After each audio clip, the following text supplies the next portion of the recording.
Thank you thank you. आपने अवसर को याद रखा, इसके लिए आपको भी बहुत बहुत अरे याद तो रहती है। हाँ। बड़ी आपकी आवाज सुन के अच्छा लगता है। मुझे जन्मदिन का गिफ्ट चाहिए। जी देंगे? जी नहीं, आप बताइए, जो जन्मदिन का गिफ्ट मैं मांगूंगा वो आप देंगे? हाँ हाँ हाँ, बताइए ना। आप तो एक लक्ष्य लेके लगे हुए हैं, तो इसलिए हमको माननी चाहिए आपकी बात। हाँ, तो मुझे सिर्फ एक ही गिफ्ट चाहिए कि आप जी जहां भी जाएंगे, जिससे बात करेंगे, जी अच्छे भारत का संकल्प दिलाएंगे उसे, और वो अच्छा जी भारत बिना किसी प्रयास के मैथिली क्षणगुप्त जमीन पर उतार देंगे। ठीक। तो वो इतना पावरफुल होगा कि हम्म किसी भी राजनीतिक पार्टी का एक भी राजनेता नहीं जीतेगा, एक भी, माननीय नरेंद्र मोदी जी भी नहीं जीतेंगे। हम्म, ठीक है और सर। करना कुछ नहीं है, सिर्फ अच्छे भारत का संकल्प दिलाना है। जहां जाओ वहां पे लोगों से कहो कि भैया देखो, ये सुन लीजिए, आप जी आप ये सुन लीजिए जी कि आपको अच्छे भारत में मिल क्या रहा है। जी तो अच्छा हाँ भारत कोई जुमला तो नहीं है। आज हाँ के लोग माननीय नरेंद्र मोदी जी को जुमलेबाज कहते हैं, हाँ तो कहीं मैथिली क्षणगुप्त कोई जुमलेबाज नामक प्राणी तो पैदा नहीं हो गया है, जी जो अच्छे भारत का जुमला दे रहा है। जैसे जो है, केजरीवाल ने हाँ भ्रष्टाचार मुक्त भारत की बात कही थी, और उस दुष्ट ने आपको मूर्ख बनाया था। जी आप बताइए, 2011 में लोकपाल एक्ट पास कर दिया गया। उन्होंने तो बहुत होशियार है ना, वो होशियारी का फायदा उठा के अपनी, और उन्होंने इसको उस समय को भुना लिया। नहीं, मैं तो आपकी मूर्खता की बात कर रहा हूँ। केजरीवाल ने जी जो किया वो किया, हम हाँ, कितने जनता मूर्ख हैं अपन ये भी तो मूर्ख। समझो ना। हाँ हाँ हाँ प्रॉब्लम हमें अपनी मूर्खता समझ में आ जाएगी तो हम भविष्य में मूर्खता नहीं कहेंगे। हम ठीक अपनी बात। मूर्खता को ये नहीं कहेंगे कि केजरीवाल ने हमको धोखा दिया। जी अरे, केजरीवाल ने जी आपको इसलिए धोखा दिया क्योंकि आपको वो मूर्ख बना पाया। हाँ हाँ, बिल्कुल बिल्कुल। देखिए, 2011 में जी लोकपाल एक्ट बन गया। 3 साल उसे जी यूपीए सरकार ने कचड़े के डब्बे में डाल के रखा। जी 2014 में माननीय नरेंद्र मोदी जी आ गए, उन्होंने जी जो है उसे पूरे 5 साल कचड़े के डब्बे में रखा। जी जी इस देश को पहला लोकपाल मार्च 2019 में मिला।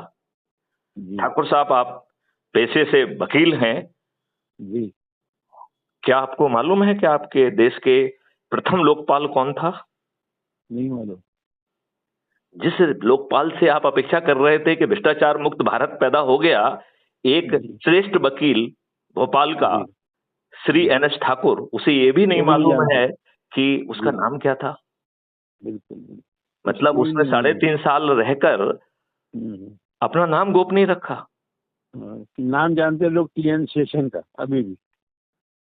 हम तो इतने दुष्ट हैं कि उस टीएन सेशन को इस भाजपा ने प्रेसिडेंट नहीं बनने दिया। हाँ तो दुष्ट लोग हैं ये। हाँ। हम लोग कहते हैं कि ये है तो संभव है, वो है तो मुमकिन है। हम दुष्ट नहीं हैं। नहीं, ये तो बहुत बर्बाद करेंगे। हम ये कह रहे हैं कि यदि आप अच्छे भारत का संकल्प लेते हैं तो मैं आपको महापरिवर्तित भारत दे दूंगा। आपको कुछ ठीक है नहीं सर। करना है, सत्ता का ताज भी आपके सिर पे दूंगा। मैथिली क्षण अपने जेब में किसी को लेके नहीं आ रहे हैं कि ये मेरा आदमी है, इसको वोट देना। हम तो जी कह रहे जी हैं कि वही हमारा आदमी है जो सबसे अधिक लोगों को जोड़ेगा। और इस बिल्कुल काम के लिए मैथिली शरण गुप्त ने, क्राइम फ्री भारत मिशन ने एक राजनीतिक पार्टी गठित कर दी है। आपको मालूम है, मैं हाँ नेशनल प्रेसिडेंट हूं एक राजनीतिक पार्टी का। ये शायद चुनाव 24 की चुनाव में कुछ कोशिश भी कर रहे थे ना अपन। नहीं नहीं नहीं नहीं, उसमें नहीं, तो इसके बाद हम एज ए निर्दलीय एमपी के बतौर लड़े थे, ये बताने के लिए कि इस देश की जनता दुष्ट है, इस देश की जनता जी मूर्ख है। जी बताओ, जी आलोक शर्मा है। क्या दे रहा है? क्या दिया उसने? कुछ नहीं था, अभी उनके नाम ही जानते हैं अपन। तो मैं वही कह जबकि रहा हम हूं। उन्हें बचपन से, जबकि हम उन्हें 40 साल से जानते हैं और ज्यादा से। नहीं, तो मैं ये कह रहा हूं कि मैं ये बताना चाह रहा था कि हम्म, आप लोग मूर्ख हैं, दुष्ट हैं, इसलिए खड़ा हुआ जी था। जी मुझे कोई भ्रम नहीं था कि मैं नहीं जीतूंगा। जी जी मुझे ये मालूम था कि मुझे कोई वोट भी नहीं देगा, हमारे अपने डिपार्टमेंट के लोग वोट नहीं देंगे।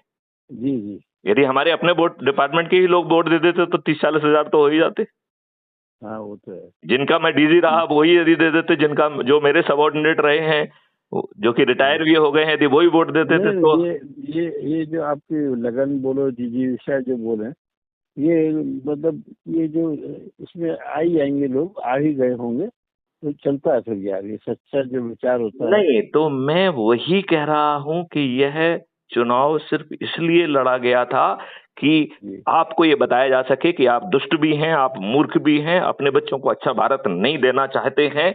मैं तो आपको कह रहा हूं कि अच्छा भारत होगा कैसा, वो तो समझ लो। अच्छा भारत ऐसा होगा जिसमें आपके पोटेंशियल का रोजगार आपका मौलिक अधिकार होगा। अभी आपकी उम्र क्या है ठाकुर साहब?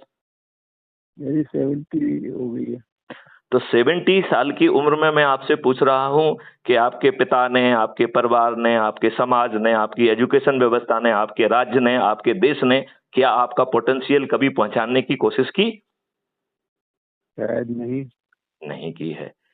और आपको शिक्षा क्या मिली? जो भी मिली आपने पाई, कंपटीशन देके, ये देके, वो देके, जैसे भी एडमिशन मिला, जो कुछ भी आपके हालात रहे हों, आपने लॉर्ड मैकाले की वो शिक्षा पाई जिसका 90% हिस्सा किसी काम का नहीं है।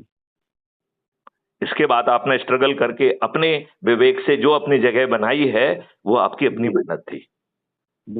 मुझे अभी भी याद है, बहुत पहले आपने कहा था कि साहब आप फ्री में हमारा इनकम टैक्स रिटर्न वगैरह कर देंगे, ये कर देंगे, वो कर देंगे, आपने कहा था मुझसे। तो ये आपकी मेहनत थी जी। तो आपने अपना जो मुकाम बनाया वो मेहनत से बनाया। किसी ने आपको आपके पोटेंशियल को रियलाइज करने वाली शिक्षा नहीं दी है। मैथिली शरण गुप्त कह रहे हैं कि अच्छे भारत में आपके पोटेंशियल को रियलाइज करने वाली शिक्षा देंगे। फिर मैथिली शरण गुप्त कह रहे हैं कि हम आपको एक भोजन का ऐसा मौलिक अधिकार देंगे जिसमें माननीय नरेंद्र मोदी जी का 5 किलो गेहूं नहीं होगा, मल्टीग्रेन आटा होगा, मल्टीग्रेन होगा, और वो भी आपकी आवश्यकता का होगा। नहीं समझे ना? यदि आपको 10 किलो चाहिए तो 10 किलो होगा, और यदि आपको 500 ग्राम चाहिए तो 500 ग्राम ही मिलेगा। बेचने के लिए आपको कुछ नहीं मिलेगा। उसमें केवल आपको मल्टीग्रेन ही नहीं मिलेगा, आपको देसी गाय का अल्फा 2 वैरायटी का अमृत तुल्य दूध, दही और घी भी मिलेगा। ठाकुर साहब, आपको मालूम है क्या, हम केवल 16 करोड़ लीटर दूध प्रतिदिन कंज्यूम पैदा कर रहे हैं, और 64 करोड़ से ज्यादा दूध, अब तो कोई तो 84 करोड़ कह रहा था मुझे, वो हम प्रतिदिन कंज्यूम कर रहे हैं। तो 50 करोड़ से अधिक ज्यादा दूध ये कहां से आ रहा है? ये यूरिया जैसे हानिकारक केमिकल से बनाया जा रहा है, जिसे चाइना जो है आपको भेज रहा है। अब तो कुछ नहीं करना है, उसने वो रेडीमेड सॉल्यूशन बना के बेच रहा है, जैसे पाउडर मिलाते हो, मिलाओ और दूध के बतौर बेच दो, और वो हार्मफुल केमिकल से बना हुआ है जो आपको कैंसर करेगा। कितनी दुष्ट व्यवस्था है कि आपको कैंसर दे रही है। और जो लोग ये दूध बना के बेच रहे हैं वही भाजपा के लोग हैं। जो गाय बेच रहे हैं, गाय को जो है ना एस्कॉर्ट करके स्लॉटर हाउस पहुंचा रहे हैं, वही गौरक्षा के सदस्य हैं। ये बड़ी दुष्ट व्यवस्था में फंस गए हैं आप। बिल्कुल सर। तो आपको ऐसा जो है भोजन का मौलिक अधिकार मिलेगा। अब चौथा एलिमेंट क्या है? स्वास्थ्य का मौलिक अधिकार। आज आप किसी भी अस्पताल में चले जाओ, गाड़ियों का अंबार लगा हुआ है, लाइन लगी हुई है, हर कोई जो है ना बीमार है कि नहीं है? बिल्कुल। आप किसी भी अस्पताल में चले जाइए, आप यही हालात है कि नहीं है? जी।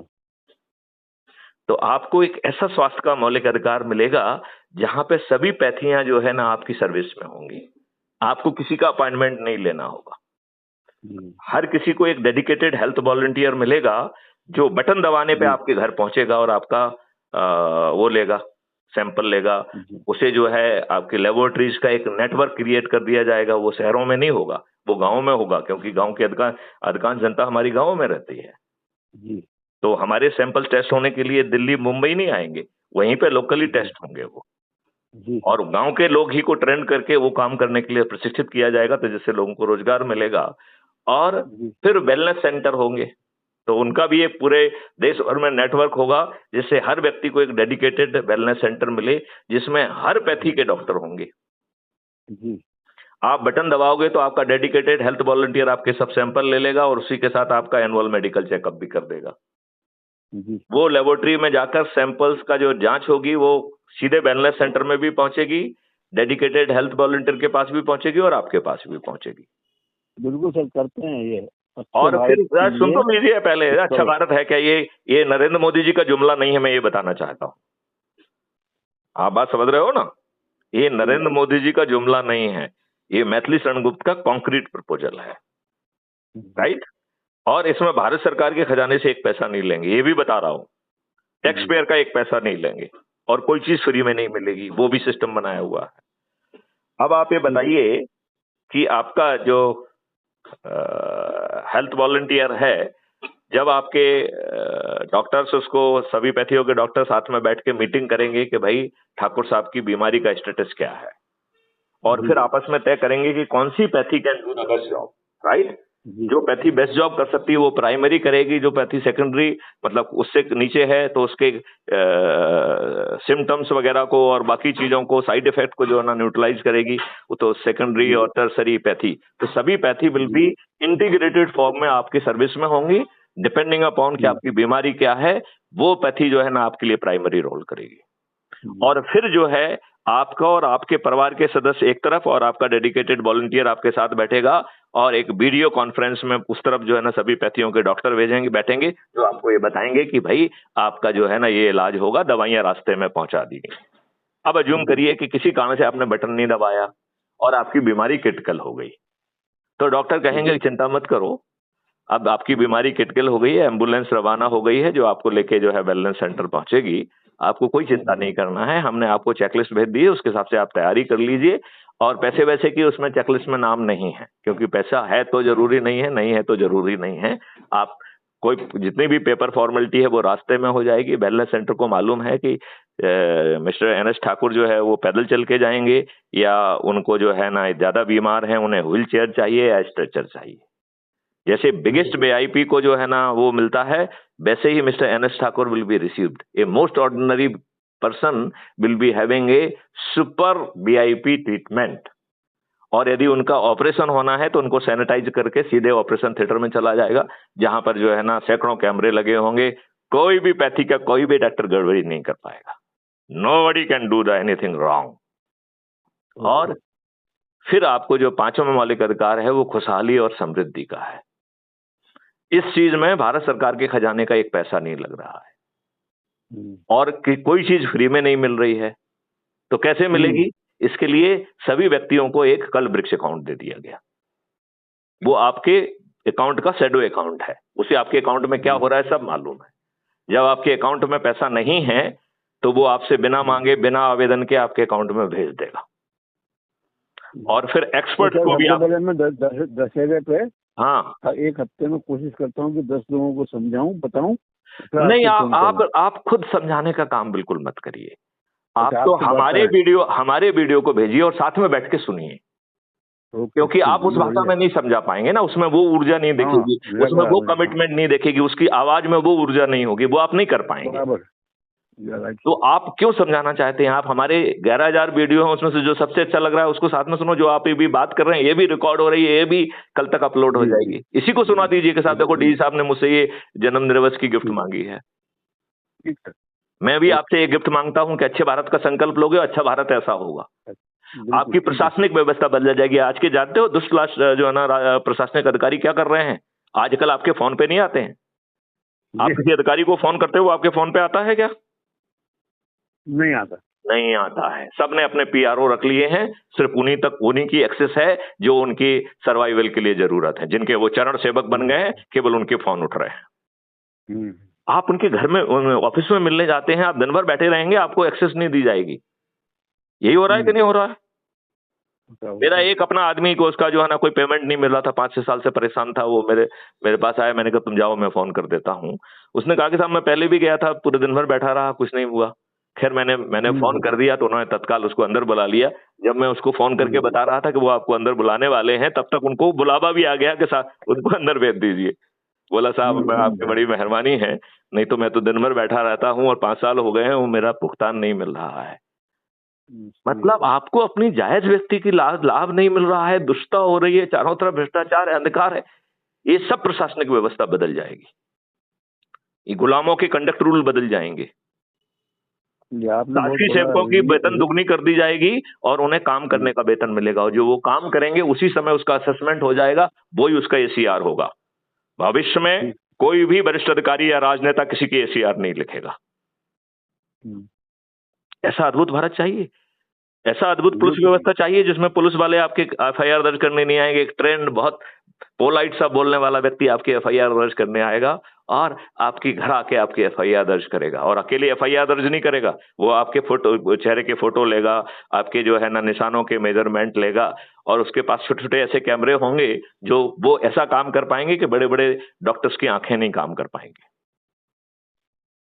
वो जो है एफआईआर भी दर्ज करेगा, आपके शरीर के निशानों का भी चश्मदीद गवाह बनेगा, और घटनास्थल के का भी चश्मदीद गवाह बनाएगा, और जो उसने देखा उसको उसी समय एज ए बयान देगा, वो उसी समय, और टेक्नोलॉजी उसको जो है ना हैश वैल्यू से लॉक करके भेज देगी।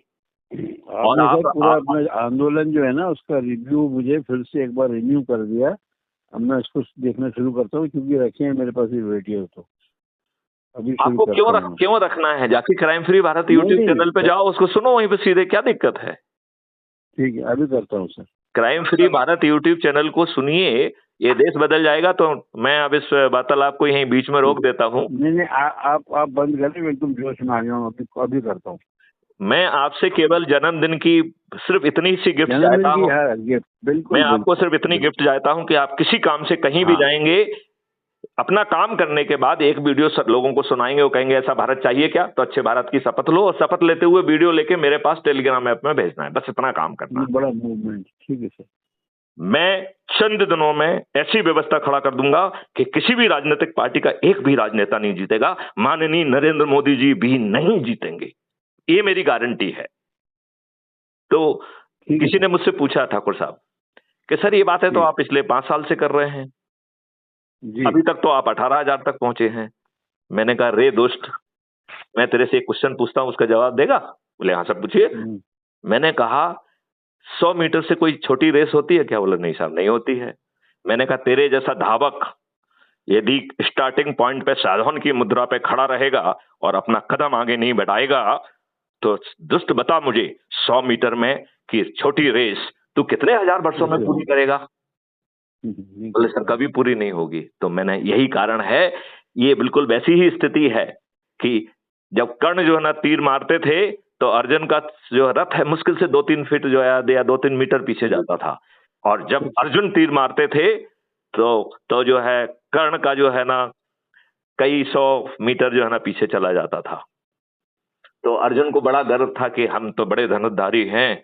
तो उन्होंने कृष्ण से कहा, तो कृष्ण ने कहा कि ये तब हो रहा है जब मैं तुम्हारे रथ पे बैठा हुआ हूँ, हनुमान तेरे फ्लैग पे बैठे हुए हैं, इसके बावजूद भी कृष्ण के जो कर्ण के जो है ना तीर में वो ताकत है कि हमारे रहते हुए भी ये 1.5 फुट चला जा रहा है, यदि हम दोनों नहीं होंगे तो तेरा ये रथ रसातल में चला जाएगा। और इस बात को उन्होंने अंत में सिद्ध किया जब वो युद्ध जीत गए और अर्जुन से कहा कि अर्जुन को रिक्वेस्ट किया कि तुम पहले उतरो। तो अर्जुन ने कहा नहीं नहीं भगवान तुम पहले उतरो। उन्होंने कहा नहीं तुम नहीं समझोगे, तुम पहले उतरो। भस्म हो गया। तो जब उतरे तो जैसे ही कृष्ण नीचे उतरे वो रथ जो है ना भस्म हो गया। तो उन्होंने कहा ये तो पहले ही भस्म हो चुका था, कर्ण के बाणों के प्रभाव से ये जिंदा नहीं था, ये तो मेरे माया से जिंदा था। तो मैं यही कह रहा हूं कि इन दुष्टों के बावजूद भी हम 18,000 तक पहुंचे हैं, ये कर्ण की वीरता को दर्शाता है। बिल्कुल, ये कर्ण की वीरता है कि नहीं है?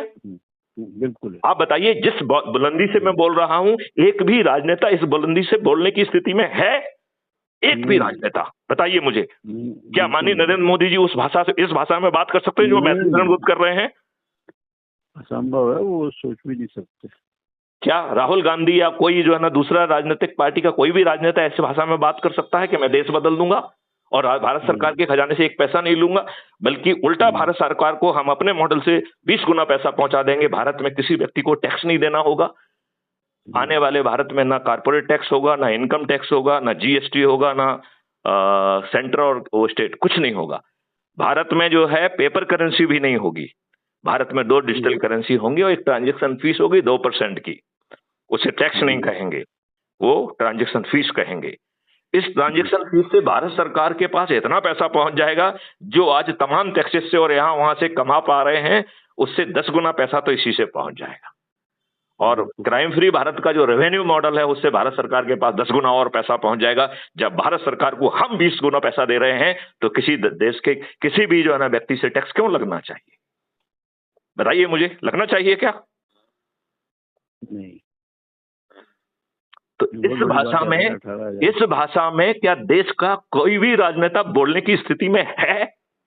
नहीं है। ना बोलेंगे ना सोच सकते हो। नहीं तो फिर आप ऐसे अच्छे भारत का संकल्प लेने में आपके पेट में क्या दर्द है? और जो लोगों के संकल्प लेके अपने लोगों तक ये बात पहुंचाकर जिन्हें मेरिट लिस्ट में स्थापित करेगा, वो सरपंच भी वही बनने वाला है, वही मेयर बनेगा, वही पार्षद बनेगा, वही जिला पंचायत अध्यक्ष बनेगा, वही विधायक, वही जो है ना राज्य सरकार का मंत्री, वही उप मुख्यमंत्री और मुख्यमंत्री बनेगा। मुख्यमंत्री अभी एक कोई आ गए वैसे मिलने में, उनको सबसे पहले सुनाता हूँ। बिल्कुल सुनाइए, बिल्कुल सुनाइए। और चलिए इस बात को यहीं विराम देते हैं। तो जन्मदिन पर आपने मुझे वचन दिया है कि आज आप जहां भी जाएंगे, आज से किसी अपने काम करने के बाद, पहले नहीं, पहले काम कंप्लीट करो, फिर कहो कि भैया मैं भी आपसे एक वचन लेता हूं। इस दो को सुनो, और यदि ऐसा भारत चाहिए तो अच्छे भारत का संकल्प लेना है और कुछ नहीं करना है। इस संकल्प शक्ति से देश बदल जाएगा। ये मेरा ओके। राइट।